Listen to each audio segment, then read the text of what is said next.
L'anime commence par montrer un jeune homme nommé Mukudori Reiji, qui vient de s'inscrire à un jeu appelé Infinite Dendrogramme. Ce jeu est un morp qui permet à chaque joueur d'entrer dans le monde de la réalité virtuelle par le biais d'une antenne connectée au cerveau du joueur. Après s'être enregistré, chaque joueur reçoit un outil appelé Embryo, qui lui confère différents pouvoirs en fonction de son intelligence et de sa personnalité. À ce moment-là, Reiji a été accueilli par un administrateur nommé Chessir, qui lui a demandé de choisir un nom et une forme d'avatar. Reiji a également décidé de choisir Ray Starling comme nom dans le jeu et d'utiliser son vrai visage avec un léger changement de couleur de cheveux comme avatar. Une fois l'inscription terminée, Chessir a donné à Ray une boîte d'objets et un embryon avant de le déplacer dans une ville habitée par de nouveaux joueurs. Une fois arrivé dans la ville, Ray a commencé à accomplir sa première quête, qui consistait à aider une chevalière PNJ nommée Liliana à sauver sa sœur Miliane. Au jardin de la fontaine, Ray rencontre un autre joueur, Shu Starling, qui porte un costume d'ours. Shu aiderait à accomplir sa première quête en lui disant que Miliane pourrait se trouver dans un jardin à la périphérie de la ville. Avant d'entrer dans le jardin, Shu donne des potions de santé et des objets de vie à Ray car son niveau est encore bas. Shu lui a également dit de toujours faire attention, car si un joueur meurt dans le jeu, il ne pourra plus se connecter au jeu pendant 72 heures. De son côté, Liliana s'est battue contre plusieurs monstres pour protéger sa petite sœur, mais comme ils étaient trop nombreux, elle a eu du mal à tous les vaincre. Heureusement, Shu et Ray sont arrivés au bon moment pour l'aider, et après cela, ils ont finalement réussi à vaincre tous les monstres. Mais il s'avère qu'il y a encore des monstres plus puissants qui apparaissent soudainement et les attaquent. Liliana demande alors à Ray d'emmener Miliane en lieu sûr pendant qu'elle et Shu se battent contre le monstre. Malheureusement, en chemin, Ray et Miliane sont confrontés à un mille-pattes géant, et il n'a pas d'autre choix que d'affronter le monstre. Ray se rendit compte qu'il ne pourrait peut-être pas vaincre le monstre tout seul, mais il essaya de résister à l'attaque tout en reconstituant sa santé à l'aide de potions. Ainsi, il pourrait gagner du temps jusqu'à ce que Shu et Liliana leur viennent en aide et donnent à Miliane une chance de s'échapper. Malheureusement, le monstre mille-pattes a soudainement attaqué Miliane à cause du bruit qu'elle a fait. Heureusement, Ray a pu la sauver en utilisant l'objet de vie que Shu lui avait donné. Ray a été contraint de donner le seul objet de vie à Miliane, car si un PNJ meurt dans le jeu, il disparaît à jamais et est remplacé par un autre PNJ. Mais Ray n'a aucune potion de santé, alors il essaie de communiquer avec son embryon pour lui donner une arme et un pouvoir. Et étonnamment, l'embryon s'est soudainement activé et a libéré une fille qui pouvait se transformer en épée. Grâce à la puissance ultime de l'épée, Ray a finalement vaincu le monstre mille-pattes d'un seul coup d'épée. Une fois le combat terminé, Ray réussit sa première quête, puis son embryon se présenta sous le nom de Némésie. Le lendemain, Ray disposait déjà d'un équipement supplémentaire et d'une cape de protection, grâce aux objets qu'il avait obtenus lors du combat d'hier. Ensuite, Shu lui a demandé de choisir une classe ou un métier que Ray prendrait dans le jeu, et Ray a choisi de devenir paladin. Après que Ray se soit occupé des lettres de recommandation des chevaliers, qu'il ait donné de l'argent à l'église et qu'il ait vaincu plusieurs monstres de niveau intermédiaire, Ray est officiellement devenu paladin. Un jour, alors que Ray parcourait les collines pour vaincre des monstres, il rencontra un joueur nommé Rook et sa fille embryo nommée Babylon. Rook invita Ray et Némésie à manger ensemble pour les remercier de l'avoir aidé à vaincre les monstres. Dans l'après-midi, alors que Ray chassait des monstres dans la forêt du Nord pour augmenter son niveau, il a soudain rencontré un PK, Player Killer. Ray a essayé de courir et de sortir de la forêt pour se sauver, mais le PK a réussi à attraper et à tuer Ray. 3 jours plus tard, Ray a enfin pu se reconnecter au jeu après avoir passé la période de pénalité. Lorsqu'il est revenu dans le jeu, il a vu Némésie qui avait l'air triste parce qu'elle pensait que Ray était mort parce que sa force était encore très faible. Mais Ray l'a immédiatement réconforté et lui a dit qu'ils continueraient à travailler ensemble pour augmenter leur force. Ce jour-là, Ray décida de chasser des monstres dans le donjon afin d'éviter les PK qui erraient encore dans la forêt. Alors que Ray combattait des monstres, un des meilleurs joueurs du jeu, Figaro, l'a soudainement attaqué, le prenant pour un monstre. Figaro s'est alors excusé auprès de Ray et lui a demandé pourquoi il chassait des monstres dans le donjon. Ray a répondu qu'il était obligé de chasser des monstres et de monter en niveau dans le donjon parce que la forêt du Nord n'est pas encore à l'abri de la menace du PK. En entendant cela, Figaro a fait ses adieux en disant qu'il s'occuperait des PK de la région en guise d'excuse. Quelques jours plus tard, Ray et Némésie traînaient avec Rook et Babylone dans un café. Ils discutaient du PK qui avait récemment commencé à diminuer mystérieusement. En entendant leur conversation, une journaliste nommée Marie Adler s'est immédiatement approchée d'eux et les a informés que 3 clans de PK avaient été exterminés.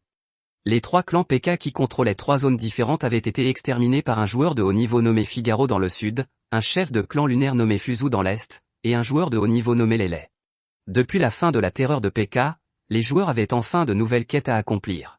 Ce jour-là, Ray invita Rook et Mary à rejoindre une guilde pour accomplir une quête de groupe. Leur première quête en tant que guilde consistait à livrer un objet à l'autre bout de la ville. En chemin, Ray et les autres ont vu plusieurs PNJ attaqués par des gobelins, et ils les ont immédiatement aidés. Après avoir réussi à vaincre les gobelins et à les protéger des attaques des gobelins, un monstre géant est soudainement apparu et les a attaqués. Ce monstre, nommé Gardranda, a la capacité de répandre du poison dans la zone environnante, si bien que Ray et Rook ont du mal à se déplacer. Heureusement, Mary, qui était hors de portée du poison, a pu donner à Ray une potion spéciale qui l'a immunisé contre le poison pendant 3 minutes. Ray commence à lancer diverses attaques sur Gardranda, tandis que Rook et Babylone se battent contre les oiseaux cramoisis qui attaquent depuis les airs. Malheureusement, toutes les attaques de Ray sur Gardranda ne font pas beaucoup de dégâts. En temps de crise, Némésie donne soudain une notification pour passer au niveau 2 et se transformer en une nouvelle arme. Après avoir évolué au niveau 2, Némésie possède un nouveau pouvoir, celui de transformer tous les effets de l'attaque de l'adversaire en une source de puissance d'attaque, de sorte que le poison du monstre n'ait aucun impact sur Ray. Alors que Ray s'apprête à porter le coup de grâce au monstre, Gardranda libère soudain un nouveau pouvoir et manque de brûler le corps de Ray. Heureusement, il réussit à survivre grâce à une arme inconnue, l'embryo, qui est soudainement apparu de la forêt du Nord pour détruire Gardranda. Le lendemain, alors que Ray et Némésie se détendaient sous un arbre, un joueur en costume de pingouin est soudain apparu par derrière et les a surpris. Le joueur pingouin nommé Flamingo lui donna alors une potion capable de lui redonner de l'énergie. Sans se méfier, Ray a immédiatement bu la potion verte et s'est retrouvé avec une paire d'oreilles de chat sur la tête. Il s'est avéré que la potion était le résultat d'une expérience de Flamingo visant à faire pousser une paire d'oreilles de chat sur les joueurs. Il expliqua ensuite que Ray n'avait pas à s'inquiéter, car l'effet des oreilles de chat disparaîtrait au bout de 10 heures. Alors que Ray et Némésie se promenaient au milieu de la ville, il a vu un PNJ qui était dérangé par des bandits, et Ray avait l'intention de l'aider. Mais un joueur nommé Hugo a dit qu'il allait vaincre le bandit seul tout en montrant son niveau, qui avait atteint le niveau 120. Cependant, Hugo a été facilement vaincu par les bandits, et Ray a dû le remplacer pour vaincre tous les bandits. Après le départ des bandits, le PNJ féminin qu'ils avaient sauvé leur donna une quête pour l'aider à sauver sa petite sœur, qui avait été kidnappée par le groupe de bandits. Ils ont accepté la quête et étaient prêts à l'accomplir gratuitement. Peu après, une petite fille nommée Siko apparaît, et il s'avère qu'elle est l'embryon d'Hugo. Après que Ray et Hugo soient arrivés à la cachette des bandits, Hugo a commencé à attaquer la base en utilisant un grand robot qu'il contrôlait avec Siko comme diversion. Pendant ce temps, Ray et Némésie tentent de s'infiltrer dans la base pour sauver les enfants qui ont été kidnappés. Après avoir réussi à s'infiltrer dans la base, Ray est confronté à un monstre mort-vivant issu des âmes des enfants du PNJ qui ont été enlevés par des bandits. Il a immédiatement brûlé tous les monstres morts-vivants afin de pouvoir libérer les âmes des enfants PNJ. D'autre part, après avoir réussi à vaincre les bandits, Hugo a de nouveau dû se battre contre un grand gladiateur qui prétendait être le chef adjoint des bandits. Voyant cela, Hugo a décidé de libérer son véritable pouvoir, en unissant la puissance du robot à celle de Siko pour créer un robot très puissant. Ainsi, d'une seule attaque puissante, Hugo pouvait mettre le gladiateur à terre et acculer le monstre au pied du mur. Pendant ce temps, Ray, qui a réussi à trouver la pièce où les enfants sont détenus, tente d'entrer dans une autre pièce et voit un garçon sur le point d'être sacrifié lors d'un rituel. Alors que Ray s'apprête à emmener le garçon, celui-ci lâche soudain du poison sur Ray, et un monstre nommé Goose apparaît soudain derrière Ray. Il s'avère que pendant tout ce temps, Goose a tué de nombreux humains pour les transformer en créatures mortes vivantes afin de devenir un roi mort-vivant immortel. Heureusement, Ray n'était pas affecté par le poison du garçon grâce à sa compétence de niveau 2, ce qui lui permettait d'attaquer Goose plus facilement. De plus, en tant que paladin, Ray avait l'avantage sur les morts-vivants avec son arme sacrée. Même Goose, acculé, n'avait d'autre choix que de fuir cet endroit, mais à l'extérieur, Goose était bloqué par Hugo. Cette situation obligea Goose à utiliser le pouvoir de la haine qu'il avait recueilli auprès de milliers d'humains et transformé en cristal. Heureusement, toute la puissance du cristal de haine fut contrée par Ray qui utilisa sa compétence d'absorption. Après avoir réussi à vaincre Goose, Ray et Hugo sont immédiatement entrés dans la base pour sauver les enfants qui étaient encore pris au piège. Mais alors qu'ils étaient sur le point d'emmener les enfants hors de la base, un monstre nommé Mess s'est soudainement réveillé après l'ouverture de la graine de Goose cachée dans le coffre d'or. Ray a également demandé à Hugo d'emmener tous les enfants loin de cet endroit pendant qu'il essaierait de vaincre le monstre seul. Cependant, en raison de la trop grande puissance de Mess, toutes les attaques de Ray ne firent aucun dégât. Même après avoir libéré son pouvoir ultime, le monstre attaqua Ray avec un coup si puissant qu'il tomba inconscient. Voyant la situation, Némésie a bu une potion de soin dans le corps de Ray et a combattu le monstre seul. Heureusement, peu de temps après avoir reçu la potion de guérison, Il s'est réveillé et était encore plus excité à l'idée de vaincre le monstre. Après une bataille acharnée, Ray et Némésie ont finalement vaincu le monstre géant ensemble. Le lendemain, Ray a gagné beaucoup d'argent pour avoir terminé avec succès une quête dangereuse dont le niveau de difficulté était assez élevé. En voyant la somme d'argent qu'il avait reçue, Ray avait l'intention d'en donner une partie à Hugo, car il n'aurait pas pu terminer la quête sans son aide. Après avoir rencontré Siko et Hugo dans un café, Ray a donné une partie de l'argent qu'il avait reçu à Hugo. Le soir, Ray et les autres se rendirent à la grande arène pour assister à un combat entre des joueurs de haut niveau de différents clans et royaumes. Même Figaro participait au match et devait affronter une joueuse de haut niveau d'un autre royaume, Xinyu. À cette occasion, Ray a également présenté Shu à Marie, mais lorsque cette dernière a vu Shu, elle a soudain eu l'air nerveuse. Lorsque le combat entre Figaro et Xinyu a commencé, le public tout entier s'est montré enthousiaste et a soutenu ces deux joueurs principaux. Le combat entre eux était féroce, mais Xinyu semblait si supérieur à Figaro qu'elle a réussi à lui infliger une blessure profonde. Pour surmonter la crise, Figaro décida d'enlever toute l'armure qu'il portait afin de maximiser la puissance de l'embryon qu'il utilisa pour l'attaquer. Puis, après avoir sorti son arme la plus puissante, il parvint enfin à battre Xinyu. Tout le monde dans la foule semblait satisfait et heureux de regarder le match, mais toute l'excitation disparut lorsque Figaro ne put soudainement plus bouger, et que Flamingo ouvrit son déguisement. Il s'avère que la personne derrière le costume de pingouin est Monsieur Franklin, une personne qui a été un fugitif de haut niveau du royaume en raison des crimes qu'il a commis jusqu'à présent. Tous les joueurs ont immédiatement lancé une attaque pour abattre Franklin, mais toutes leurs attaques ont été bloquées par la barrière située au-dessus de l'arène. Franklin a également pris en otage une princesse royale nommée Elisabeth afin que les joueurs ne puissent pas l'attaquer.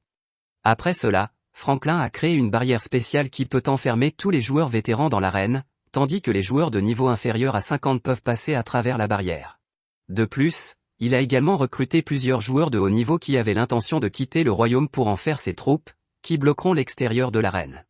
Au début, les troupes renégates semblaient arrogantes et confiantes, car elles ne se battaient que contre des joueurs novices. Mais cela ne dura pas longtemps, car Ray et Rook purent facilement vaincre toutes ces troupes de transfuges grâce aux objets de haut niveau qu'ils avaient acquis précédemment. Au même moment, Marie lança une attaque sur Franklin jusqu'à ce qu'il soit gravement blessé, afin de pouvoir emmener Elisabeth. Malheureusement, Franklin réussit à la récupérer grâce à une magie à longue portée, puis envoya son homme de main, Veldorbel, pour vaincre Marie. Au début, Marie semblait troublée et a failli mourir à cause de la capacité de Veldorbel à contrôler 4 puissantes troupes orchestrales. Mais lorsque Veldorbel a été pris au dépourvu, Marie a profité de l'occasion pour lancer une attaque surprise par derrière et a finalement réussi à le tuer. D'autre part, Franklin a secrètement approché Hugo et lui a demandé de ne pas attaquer Ray, car il voulait être celui qui combattrait Ray de front. Il s'avère que pendant tout ce temps, Hugo était un espion de Franklin et qu'il avait délibérément approché Ray pour enquêter sur ses pouvoirs. De son côté, Franklin, qui était arrivé devant la porte de l'arène, semble avoir été encerclé par l'armée royale. Liliana et les autres troupes royales commencèrent à effectuer une attaque magique appelée la Grande Croix, mais l'attaque ne put l'abattre. Franklin invoqua alors un monstre géant qu'il avait créé à partir des expériences qu'il avait faites jusqu'à présent. Le monstre pouvait résister à toutes les attaques de Ray, car Franklin avait repéré la puissance de Ray grâce à la potion qu'il lui avait donnée il y a quelque temps. En entendant cela, Ray se mit au défi et devint encore plus excité à l'idée de vaincre Franklin, car il réalisa que la potion ne durait que 10 heures, et que toute la puissance de Ray après l'épuisement de l'effet de la potion ne serait pas détectée par Franklin. Ray profita également de la brèche pour attaquer le monstre en utilisant le pouvoir qu'il avait acquis après avoir vaincu Mess plus tôt. Avec l'aide de Liliana et du chevalier royal qui bloquaient les mouvements du monstre, Ray put enfin porter une attaque sur le corps du monstre.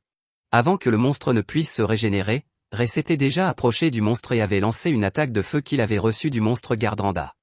Ainsi, le monstre que Franklin considérait comme le plus fort a été vaincu par Ray. Au même moment, Rook a également réussi à mettre Hugo dans le pétrin grâce à ses capacités d'analyse et de lecture des angles morts. Franklin, qui s'est rendu compte que tous ses plans avaient été déjoués, a commencé à lancer son plan de secours, qui consistait à lâcher 200 monstres dans le centre de la ville. Mais le plan de secours avait été anticipé par Marie, qui avait détruit toutes les graines de monstres de Franklin. Franklin n'avait d'autre choix que d'utiliser son plan final, qui consistait à lâcher des dizaines de milliers de monstres qui continueraient à attaquer jusqu'à ce que les monstres meurent. Heureusement, Rook et plusieurs autres joueurs étaient venus aider l'armée royale à vaincre les monstres. De plus, Shu a enfin montré sa véritable force devant tout le monde. Shu s'avère être le joueur numéro 1 du jeu, qui possède plus de 100 000 points de puissance et qui porte le titre de roi du destructeur. Il peut vaincre les monstres de Franklin en peu de temps et sort immédiatement une arme de destruction massive qui peut tuer instantanément des dizaines de milliers de monstres. Après une longue bataille, Ray s'est approché de Franklin et lui a demandé pourquoi il essayait de détruire les PNJ du jeu. Même si Franklin s'est rendu compte que les PNJ du jeu avaient des émotions comme les humains, Franklin a dû faire tout cela pour se débarrasser de tout ce qui faisait obstacle à son plan. Apparemment, Ray l'a délibérément invité à parler pour qu'il puisse distraire Franklin et que Mary puisse sauver Elizabeth. Après que Shu ait attaqué Franklin avec son arme, Ray se prépare à faire l'attaque ultime sur Franklin. Mais soudain, Hugo apparaît et le bloque, car il s'avère qu'Hugo est le jeune frère de Franklin. Le combat entre eux est finalement remporté par Ray, même si ce dernier a dû sacrifier son bras gauche. Après avoir vaincu Hugo, Ray a également réussi à tuer Franklin avec une attaque de feu très puissante. À la fin de l'anime, Franklin et Hugo élaborent un nouveau plan pour vaincre Ray. Cet anime nous apprend à ne pas sous-estimer les capacités ou les forces des autres simplement parce que nous nous sentons supérieurs.